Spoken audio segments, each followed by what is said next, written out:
Makeup से लेकर मेज तक अब देशभक्ति होगी तय। कैबिनेट मंत्री मदन दिलावर का फरमान और सवालों में घिरी राजनीति।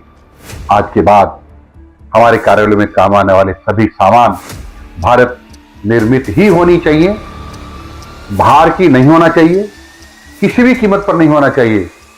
नमस्कार, आप देख रहे हैं अपडेट इंडिया और मैं हूं आपके साथ अतुल एहसास।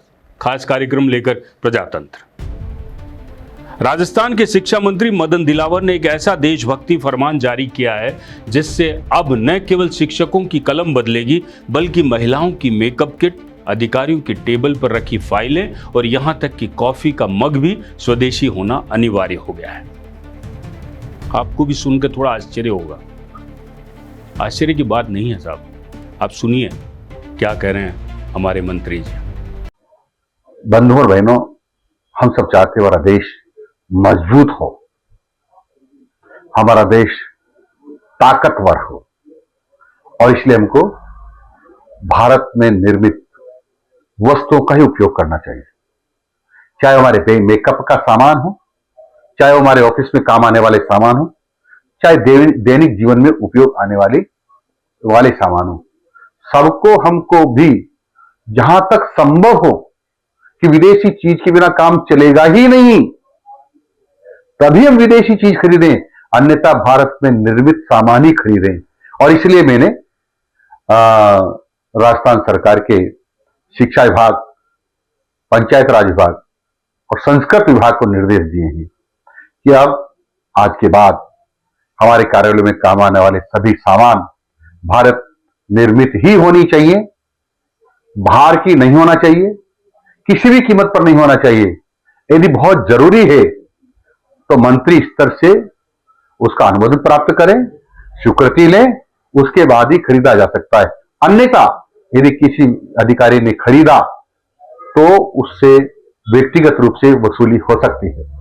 उन्होंने स्पष्ट किया है कि विदेशी सामान का इस्तेमाल करना अपराध जैसा माना जाएगा और यदि बिना अनुमति कोई अधिकारी विदेशी उत्पाद खरीदेगा तो जेब से भरपाई करनी पड़ेगी।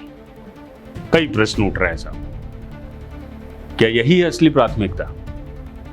जब प्रदेश में सरकारी स्कूलों की छतें टपक रही, बच्चे फर्श पर बैठ पढ़ाई कर रहे हैं, हजारों शिक्षक पद खाली हैं, ग्रामीण स्कूलों में शौचालय और बिजली तक नहीं है, तब शिक्षा मंत्री का ध्यान ब्यूरोक्रेट की टेबल पर रखे विदेशी पेन या ऑफिस फोल्डर पर क्यों गया?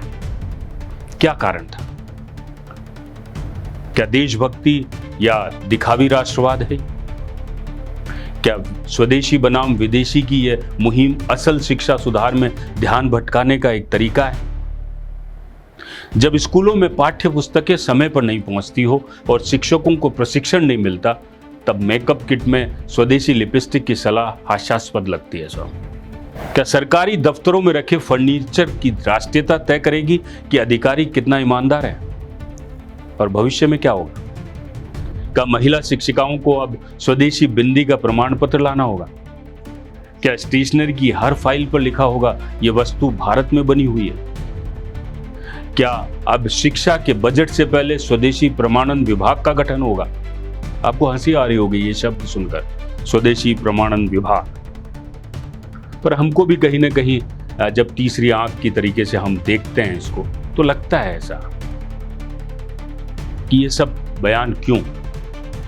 व्यक्तिगत वसूली का जिस तरीके से फरमान दिया गया, लोकतंत्र में भय का शासन थोड़ी ना है साहब। किसी भी लोकतांत्रिक व्यवस्था में अगर अधिकारी से कहा जाए कि अगर आपने विदेशी रजिस्टर खरीदा या विदेशी सामान खरीदा तो आपकी तनख्वाह से पैसा काटा जाएगा, तो ये प्रशासन नहीं तानाशाही की झलक है साहब। और आप जिस तरीके से एक एक अधिकारी के पैन या उसके सामान की निगरानी रखने की कोशिश कर रहे हैं, शायद आप स्कूलों की निगरानी रख लें या बच्चों की पढ़ाई की निगरानी रख लें, ज्यादा बेहतर होगा। क्या आप निर्णय विवेक से नहीं, भय और डर से होंगे? विपक्ष और समाज का ये रोष क्या जायज रहेगा या है अभी इस वक्त? अगर इस बयान को सुनकर सवाल ये है कि क्या मंत्री जी की नजर स्कूल की जमीनी हकीकत पर है या फिर टीवी डिबेट में तालियां बटोरने वाले बयानों की स्क्रिप्ट पर है? देशभक्ति दिखावे से नहीं, जमीनी कामों से होती है। स्वदेशी फर्नीचर नहीं, गुणवत्तापूर्ण शिक्षा असली राष्ट्रवाद है। मदन दिलावर का यह आदेश कहीं न कहीं प्रशासनिक कामकाज को नजरबंदी में धकेलने जैसा है। शिक्षा सुधार की जगह दिखावटी राष्ट्रवाद की चादर उड़ाकर मंत्री जी ने असली मुद्दों से जनता का ध्यान हटाने की कोशिश की है, ऐसा हमें लगता है। इस देश को स्वदेशी कुर्सियों से नहीं, समझदार और सशक्त छात्रों से मजबूती मिलेगी। नमस्कार, जय हिंद।